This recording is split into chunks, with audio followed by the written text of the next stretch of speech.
안녕하십니까. 혼란한 정치 시사 이슈를 술술 풀어보는 송국근의 혼술 12월 7일 목요일 저녁 시간에 인사드립니다. 오늘 이준석의 숙적 안철수 의원이 뼈 때리는 말을 하나 했죠. 이준석을 겨냥해서 이런 말을 했습니다. 이준석이 지금 신당을 만든다는데 신당 주제가 당가를 하나 추천드리고 싶다. 자, 라디오에 나와서 했습니다. SBS 김태현의 정치쇼에 출연해서 그러면서 가수 조용필의 킬리만자로의 표범을 추천을 하겠다고 했습니다. 이준석 신당의 당가로. 왜 그러냐면 이 킬리만자로의 표범은 조용필 씨가 1985년에 발표한 노래인데 그 가사 다 기억나시죠? 먹이를 찾아 상기석을 어슬렁거리는 하이에나를 본 일이 있는가 이렇게 나옵니다. 하이에나. 짐승의 썩은 고기만을 찾아다니는 상기석의 하이에나. 바람처럼 왔다가 이슬처럼 갈 수 없잖아. 내가 산 흔적을 남겨줘야지. 남겨둬야지. 이런 가사가 있죠. 지금 이제 그 이준석이 왜 신당을 만들고 싶어 하는 것 같은가 이 질문에 안철수 의원이 한 이야기입니다. 애정을 갖고 지금 이준석에게 맞는 신당 주제가를 하나 추천드린다. 그래서 킬리만자로의 표범이 아니고 하이에나라는 이야기죠. 하이에나가 원래 이 맹수들, 사자나 이 맹수들이 이 포획을 한 다음에, 사냥감을 포획을 한 다음에 식사를 마치고 나서 그 남은 것을 갖다가 먹는 그 하이에나죠. 그래서 짐승의 썩은 고기만을 찾아다니는 상기석의 하이에나. 이렇게 하는데, 이준석뿐이 아니고, 정말 이번 총선을 앞두고, 내년 4월 총선을 앞두고, 전에 보기 힘든 여러 가지 이상한 상황들이 나타나고 있는데, 그 중에 하나가 바로 범죄 혐의자들이 걸핏하면, 당을 만들겠다. 신당을 만들어서 국회 배지를 달겠다. 자, 이재명이 원래 국회 배지를 달아서 방탄을 하는 모습을 다 보니, 그런 이야기들을 많이 하죠. 심지어 조국도 신당을 만들겠다. 송영길도 신당을 만들겠다. 자, 이렇게 하는데, 결론부터 말씀드리면은, 그리고 이준석도 신당 만들겠다고 하고 또 추미애 전 장관도 얘기가 나오죠. 결론부터 말씀드리면은, 이 사람들은 신당 만들 가능성이 거의 없습니다. 못 만듭니다. 무엇보다도 현행 선거법이 바뀔 가능성이 상당히 높아졌습니다. 선거법 바뀌면은 신당 만들 수가 없습니다. 지금 이 사람들이 말하는 그 신당은 2020년 총선 때 나왔던 비례대표 후보만을 내세워서 당선시키는 그 정당을 이야기하는 것이죠. 그런데 그때는 이것이 준연동형 비례대표제의 부산물입니다. 그때 민주당이 정의당 심상정 의원을 구설러서 이른바 검찰개혁법, 또 공수처법을 패스트트랙에 태우기 위해서 소수 정당에게 많은 의석이 갈 수 있다 해서 준연동형제를 제시를 해서 합의를 했죠. 그런데 나중에 그것이 이제 꼼수가 되면서 꼼수로 위성정당이 그때 미래통합당도 만들고 지금 국민의힘 그리고 민주당이 먼저 만들었죠. 더불어민주당이 더불어시민당 이런 것을 만들어서 위성정당을 만들었는데 그때 부차적으로 나왔던 것이 열린시민당인가요? 최강욱하고 김의겸 당선시킨 그런 것이 있었고 또 안철수 지금 의원이 그때 이 국민의당 비례정당을 다시 내세웠습니다. 그래서 3석을 가져갔죠. 최강욱이 출마했던 그 당도 3석을 가져갔는데 한 5% 정도만 정당 투표를 따라해서 5% 정도만 받으면은 한 3명 정도 당선시키니까 이 사람들이 지금 그런 이야기를 하는 겁니다. 조국, 송영길, 추미애, 그리고 특히 이준석도 마찬가지죠. 이준석도 지금 신당 어쩌고 하는데 본인이 전국에 200개가 넘는 이 지역구에 출마자들을 다 내세울 그런 여력이 없습니다. 지금 이야기하는 건 신당은 비례대표용 신당을 이야기하는 건데 그래서 이은주가 1번, 2번이 이준석 이런 이야기가 나오죠. 이게 왜 이 닭 줬던 개 신세가 되느냐 하면은 선거법을 바꾸려고 합니다. 바꾸려고 하는데 다른 사람이 아닌 민주당 이재명이 바꾸려고 합니다. 이재명이 지금 국회에서 선거법 바꾸는 거는 자기 마음대로죠. 다수당 일이기 때문에. 그런데 이 선거법 바꾸는 데는 국민의힘에서도 반대하지 않기 때문에 이 선거법이 지금 곧 협상에 들어가서 바뀔 가능성이 높습니다.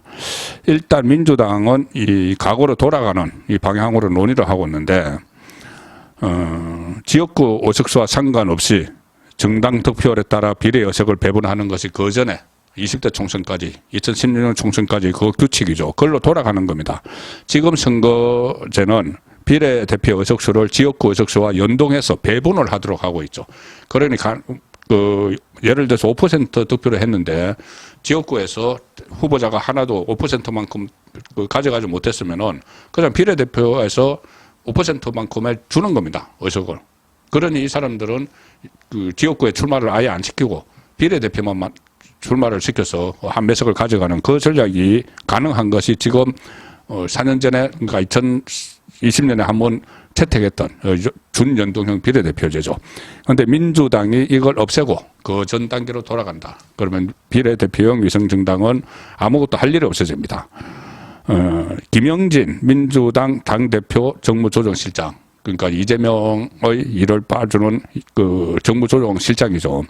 김영진이 공식적으로 공개적으로 이야기를 했습니다. 라디오에서 권역별 비례대표를 통한 병립형이 여야가 최소한 합의할 수 있는 사안이다. 그 전으로 돌아가는 게 합의할 수 있는 사안이다. 이렇게 이야기를 합니다. 이 위성정당이 그때 난립하면서 오히려 정치가 더 혼탁해졌다. 이런 평가를 받고 있기 때문에 그리고 또 민주당이 최근에 시뮬레이션을 해보니까 지금처럼 현행대로 갈 경우에는 과거처럼 이 위성정당이 난립을 하게 되면은 의석을 상당 부분 손해볼 수도 있다. 이런 이야기가 나오는 겁니다. 이재명도 이것을 가지고 최근에 선거제가 과거로 돌아가는 것이냐 이렇게 물어보니까 이재명이 이렇게 이야기합니다. 어떤 제도가 반드시 옳다고 할 수는 없기 때문에 다양하게 의견을 모아볼 생각이다. 이건 선거법 바꾸겠다는 이야기죠. 이 현행대로 갈 경우 이렇게 불리해지는 이유는 지금 말씀드린 대로 예를 들어서 조국, 송영길, 추미애 이 사람들이 나와서 위성정당이 막 난립을 하면은 지금 주로 이 범죄 혐의를 받고 있는 사람들이 위성정당을 만들겠다고 하죠. 이 난립을 하게 되면은 이재명에게 상당히 불리해집니다. 이쪽에서 뭐 한 세석 즉 두세석 이렇게 가져가면은 나중에 이 세력과 이재명의 민주당이 합당을 할 수도 없는 상황이죠. 이 사람들은 지금 사법 처리가 목전에 다가 있기 때문에 그리고 거기다가 이 조국과 송영길이 실제로 신당을 만들어서 비례대표로 해서 선거판을 누비면은 조국 사태가 다시 총선 이슈가 되면은 민주당에게 지역구에 출마한 민주당 의원들에게 절대적으로 불리하죠. 송영길 돈봉투 받은 의원들도 있는데 총선 이슈가 되면은 이것도 민주당에게 불리해집니다. 그러니 이재명이 선거법을 바꿔버리려고 하는 것은 이 사람들 출마 자체를 신당 출몰을 아예 막자는 그런 의도도 있는 겁니다. 그러다 거기다가 이 송영길과 조국은 구속 상태에서 총선에 출마할 수도 있습니다. 대법원 확정 판결은 안 되기 때문에 송영길은 당장 내일 검찰에 출석을 하죠. 돈봉투 때문에. 자, 그런데 지금 검찰은 분명히 구속영장을 청구를 할 겁니다. 그리고 이게 발부가 되겠죠. 왜 그러냐면 송영길은 뭐 현역 국회의원도 아니기 때문에 체포동의안도 거치지 않고 바로 영장실질심사를 가는데 이 돈을 만들고 조성을 하고 나눠줬던 사람들이 다 구속되어 있습니다. 윤관석, 뭐 강래구 이런 사람들. 그런데 이 상황에서 그 최대 수혜자 그리고 직접적으로 돈봉투를 만드는 것을 뭐 묵시적으로 다 알고 있었고 또 일종의 지시 비슷한 것도 있었을지 모르는 이 상황에서 그 몸통을 구속하지 않을 수는 없죠. 그러면 송영길은 이러면은 구속됩니다. 다음 주쯤이라도 구속이 됩니다. 그래도 출마를 강행을 할 수가 있죠. 선거법이 이대로라면은. 조국도 마찬가지죠. 조국이 1심에서 징역 2년 받았는데 내년 1월이나 2월에 2심 판결이 나옵니다. 그러면은 거기서 법정 구속될 가능성도 있죠. 그럼에도 본인들이 이것을 정치사건으로 만들기 위해서 옥중 출마를 할 가능성이 있습니다. 그러면은 민주당의 지역구에 출마하는 의원들에게 부담이 되겠죠. 어차피 같은 그 통속이기 때문에. 자, 그래서, 이것을 미연에 방지하기 위해서, 이재명이 아예 선거법을 바꿔버리려고 하는 그런 상황이 되고 있는데, 그리고 또 하나, 선거법을 바꾸면은 이재명이 이 일각에서 이야기하는 대로, 인천 계양을에 출마해서, 거기 원희룡 장관이 투입된다고 하니까 출마해서 고전하거나 지는 것보다는 본인이 비례대표로 갈 수가 있죠.